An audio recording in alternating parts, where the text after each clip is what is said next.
All right, guys, for many years I have opened up many of my videos with that exact sequence, rolling in on a little shop stool here, pretty much the same one up until today, actually. But what we're going to do is review two different shop stools. This is not a comparison between the two. These are not apples to apples here. These are two different shop stools. But I just want to review them because I do like them both, and it'll help you to choose one if you are in the market that will be best suited for your budget and for what you're using it for. All right, so this is pretty much the shop stool that I've used on my main channel and just in the garage for I can't think of how long. This particular one is a Wen Tools shop stool. This will adjust from 15 inches. It's got a nice pneumatic pump there, and it'll go up to about 20 inches or so. And this is not a specific thing to Wen Tools. I've had a Craftsman one of these originally, and then eventually that broke and I replaced it with the Wen Tools one. But it is pretty durable. It's about the range of $40 or so. And of course, you got your swivel here, you got your nice tool tray. Very easy to put together with just some nuts for the wheels, and you just snap the seat right on.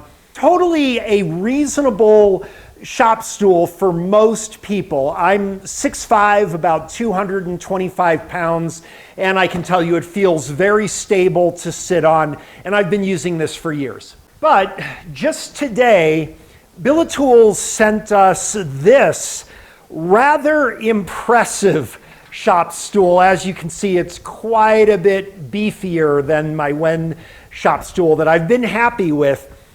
This has a resting height of about 21 inches. Again, it's also pneumatic, goes up to about 29 inches, which is fairly high. And we can see that this has a really beefy steel frame construction. Also, the casters are much larger, which gives much smoother rolling, especially on my race deck surface here. It's actually quite smooth on that. The other nice thing about this shop stool is it's got this backrest here, which wouldn't seem like it's very much, but it really does actually turn out to make a pretty big difference as far as comfort. I was doing some brake jobs today, and I've been using this, and I will admit, it is quite a bit more comfortable. And the backrest not only supports your back a bit, but it kind of hugs your hips just a little bit, and it gives you a little more stability as well. Now, it would seem a no-brainer that the Bilitools would be what you want to go with, right? However, there's a couple things to keep in mind. One of them, the Bilitools, is about triple the price as the Wen or similar shop stools here. Another thing too to keep in mind, and it's something that I sort of discovered a little bit here, is the height of this is rather high. And as a do-it-yourselfer, you're typically going to be working on a car that's on jack stands, and the car is not going to be all that high. One of the things I've always liked about my Wen is if you're over 6 feet tall, you can have this shop stool set all the way to the highest position. And with the car on jack stands or on my quick jacks, the height puts me pretty much at a working level where I can keep my back fairly straight, which is pretty important, and work comfortably at this working height. Now, if you notice, as well built and what a beast this Bilitools shop stool is, notice how it puts my body much higher, even at the lowest level. If I bring this up to its highest level, I basically have a chair. It's not really a shop stool. It's not going to be practical for working on anything. But at the lowest level, I have to still bend over a bit when the vehicle's at working height. And it's just something you want to keep in mind. If you've got a bad back, for example, this may not be the best choice for you because as comfortable and stable as it is, you're going to constantly be bending over if you're over 6 feet tall, working on jack stands to do, say, a brake job or something.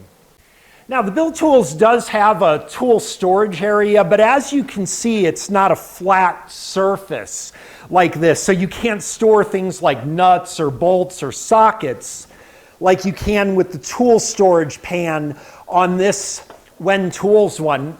Now, there's a couple workarounds around that. I could just put a magnet tray in there, and I think what I'm probably going to do is get some toolbox drawer liner and cut it to the size and just lay out a nice toolbox floor liner to make a flat surface on there.